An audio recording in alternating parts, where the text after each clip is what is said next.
خان 2020 کے 100 پرکشش ترین چہروں کے لیے نامزد. معروف ویب سائٹ نے فواد خان کے ساتھ دنیا کی دیگر کئی شوبز اور سپورٹس شخصیات کو بھی فہرست میں شامل کیا. سال کے پرکشش ترین چہرے کا اعلان پبلک ووٹنگ کے بعد کیا جائے گا.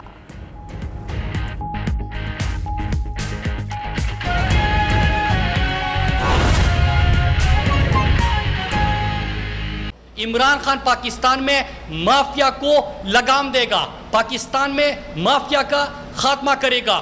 یہ شوگر انکوائری رپورٹ آئی, اس میں اس رپورٹ کو پبلک کر دی گئی, ذمہ داروں کا تعین ہوا, ان کے خلاف کارروائی کا فیصلہ ہوا, ان سے اب ریکوری ہوگی. اور میں اپنے پاکستانی قوم کو بتانا چاہتا ہوں کہ اس میں فائدہ کیا ہے کہ اگر آپ نے بجلی کے حوالے سے جو منصوبے تھے اس کی عمران خان نے انکوائری کی, تو اس کا فائدہ یہ ہے کہ میرے پاکستانیوں, آپ مہنگی بجلی استعمال کرتے تھے, آپ کے اوپر بوجھ بڑھتا جاتا تھا, لیکن اس کا کوئی پوچھنے والا نہیں تھا کہ یہ پیسہ کس کی جیب میں جا رہا ہے.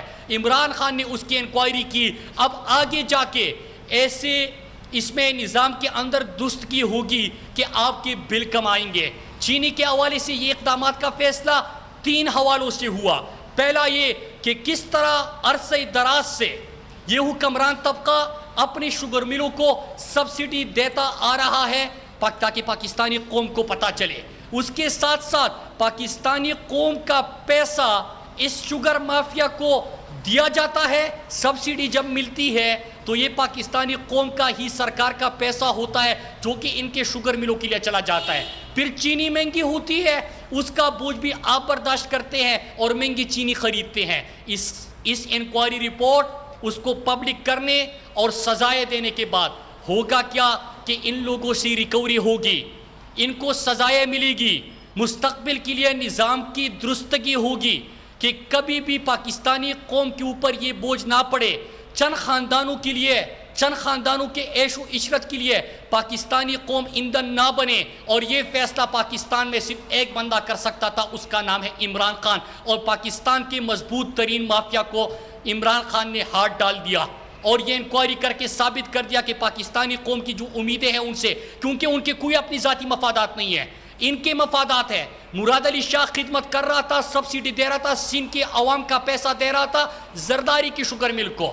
دوسرا جو آج اس کے اوپر میں زیادہ بات نہیں کروں گا, اس نے 20 ارب کی سبسڈی دی. سب سے زیادہ شریف خاندان کو سبسڈی ملتی ہے, ان کو نوازا جاتا ہے. اور آگے جا کے مراد علی شاہ کے اوپر اگر آپ زیادہ پڑھیں گے پاکستانیوں, تو جے آئی ٹی کی جو رپورٹ ہے فیک اکاؤنٹس کی جے آئی ٹی, اس کو ہر پاکستانی پڑھ لے.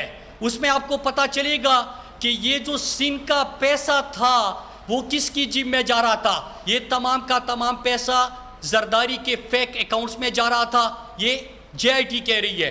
آلریڈی مراد علی شاہ جو ہے وہ 3-4 ڈاکے بڑے بڑے جے آئی ٹی کی رپورٹ بھی ہے, فیک اکاؤنٹس کی جے آئی ٹی میں اس کا ذکر ہے. جب وہ فائنانس منسٹر تھا تو یہ زرداری کی سہولت کاری کا کام نبھا رہا تھا, زرداری کی سہولت کاری کا یہ کام کر رہا تھا. اور ابھی اسی شوگر انکوائری میں بھی اس کا نام سامنے آیا ہے.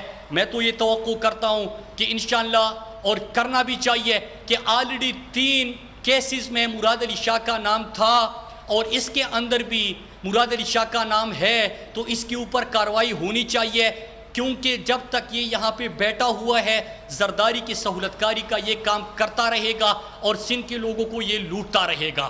پھر اس کے بعد ایک اور چیز کہ یہ جو اپوزیشن والوں کے نعرے تھے کہ یہاں پہ کوئی احتساب نہیں ہوگا, یہ بڑا طاقتور مافیا ہے, اس کو کوئی ہاتھ نہیں ڈال سکتا تھا. آپ صحیح کہہ رہے ہیں کیونکہ آپ شریکی جرم تھے. آپ صحیح کہہ رہے ہیں کیونکہ آپ اپنے آقاؤں کے شوگر ملوں کو یہ سبسڈی دے رہے تھے. آپ صحیح کہہ رہے ہیں کیونکہ آپ چینی مہنگی کر کے عوام کے اوپر بوجھ ڈال کے عوام کو ان کے شوگر ملوں کے لیے ایندھن کے طور پہ استعمال کر کے, چھوٹے کسان کو استعمال کر کے اپنے آقاؤں کو فائدہ پہنچا رہے تھے. لیکن عمران خان اسی لیے یہ فیصلہ کر سکتا ہے کہ جب وہ پرائم منسٹر بنا, سب سے پہلے یہ انہوں نے تو کبھی عوام کا نہیں سوچا. عمران خان نے سب سے پہلے کیا فیصلہ کیا کہ میں عوام کے پیسے کا تحفظ کروں گا, جنہوں نے پاکستانی قوم کو لوٹا ہوا ہے ان کا احتساب کروں گا. اور یہ نیا پاکستان ہے وہ اپنا وعدہ پورا کر دیا. پاکستانی قوم کے پیسے کو اتنا بچایا کہ پرائم منسٹر ہاؤس میں نہیں اپنے ذاتی بنیگالہ کے گھر میں پرائم منسٹر عمران خان رہتے ہیں. اگر آپ ان کے جو شریف خاندان تھا ان کو دیکھے تو شریف خاندان کے 5 کیمپ آفیسز بھی, اپنا ذاتی رائیونٹ کا گھر بھی کیمپ آفس, نااہل ہونے کے بعد رائیونٹ کو پھر کیمپ آفس ڈکلیئر کیا جاتا ہے شہباز شریف کی طرف سے.